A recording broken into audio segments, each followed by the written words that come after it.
ఒకరికి ఆశీర్వాదకరంగా ఉండటానికి పోయి భూమికే శాపమైపోతున్నాడు. మనము శపించబడటానికి కోసం ఈ భూమిలో జీవిస్తున్నాం. ఆలోచించండి. ఈ భూమిలో ఉన్నంత వరకు మనము క్షేమంగా అనేకులకు ఆశీర్వాదకరంగా ఉండాలి. యేసుక్రీస్తు నామములో మీ అందరికీ శుభములు తెలియపరుస్తున్నాను. మీరందరూ బాగున్నారా?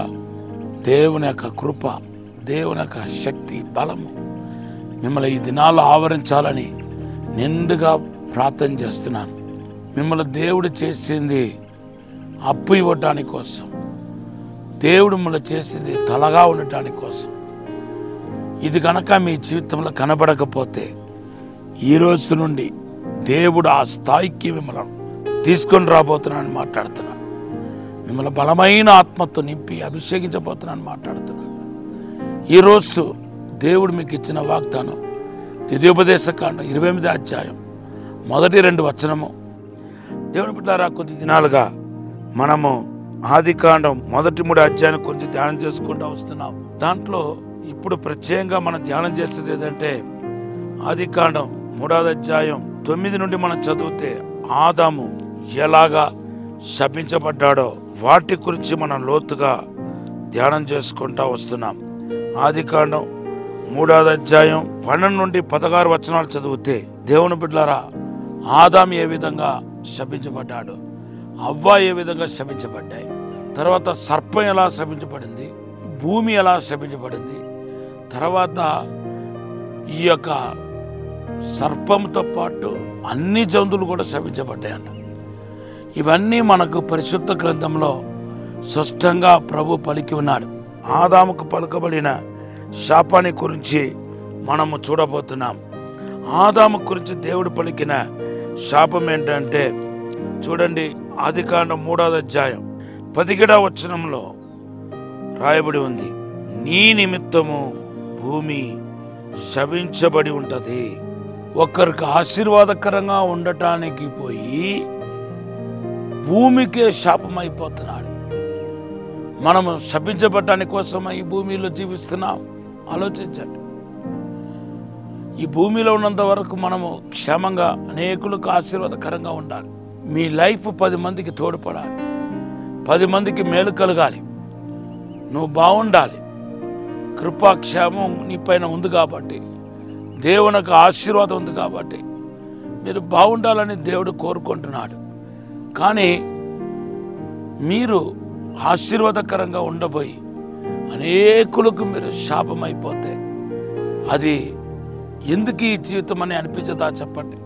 నేను ఎందుకు అస్సలు బ్రతుకుతున్నాను, నా వలన 10 మందికి ఉపయోగం లేనప్పుడు నేను బ్రతకాలి, నేను జీవించాలని అనిపించదా?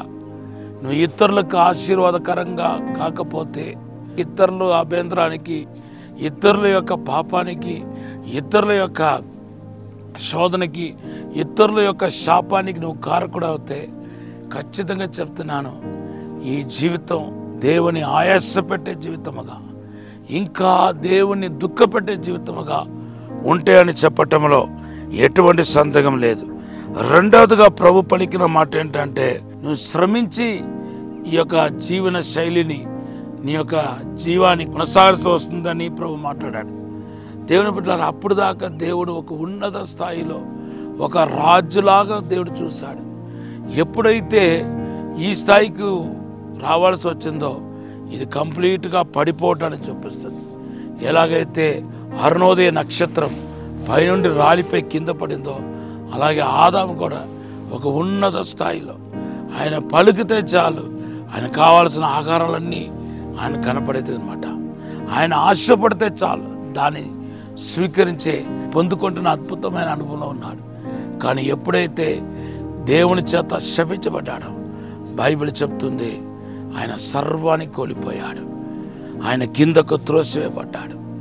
దేవుని బిడ్డలారా, అంతేకాదు ఇంకా మీదట దేవుని పైన ఆధారపడుతూ తనకు తానే పోషించబడుతున్న వ్యక్తి ఇప్పుడు భూమిపైన ఆధారపడాల్సి వచ్చింది, ఒకరిపైన ఆధారపడాల్సి వచ్చింది. ఇది ఆదాము యొక్క శాపం.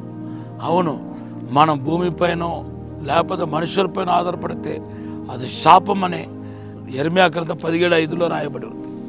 కనుక శాపనాథమైన ఈ జీవితం నుండి విడుదల పొందండి. మీరు ఆశీర్వదించబడాలి తప్ప శపించబడటం దేవుడికి ఇష్టం లేదు. ఈ మాటను దేవుడు దీవించునుగాక. పరిశుద్ధము నమ్మకమైన పరలోక తండ్రి, నీకు వందనాలు, స్తోత్రాలు ప్రభా. అయ్యా తండ్రి, మేము ఆశీర్వదించబడాల్సిన వారమే కానీ శాపాన్ని అనుభవించేవారు కాదు తండ్రి. ఏ రూపంలో శాపం వచ్చినా ఈరోజు ఆ శాపాన్ని విరిచివేయమని అడుగుతున్నాను. దుష్ట శత్రువులు యేసు నామములో పారదోలమని అడుగుతున్నాను. అంధకార శత్రువులు యేసు నామములో పారదోలమని అడుగుతున్నాను తండ్రి. ఇప్పుడే శాపపు కాడిని విరిచివేయండి. యేసు నామములో విరిగిపోనగాక. ఇప్పుడే అద్భుత కార్యం జరిగించమని యేసు నామములో అడిగి వేడుకుంటున్నాం తండ్రి. Amen. Have a blessed day.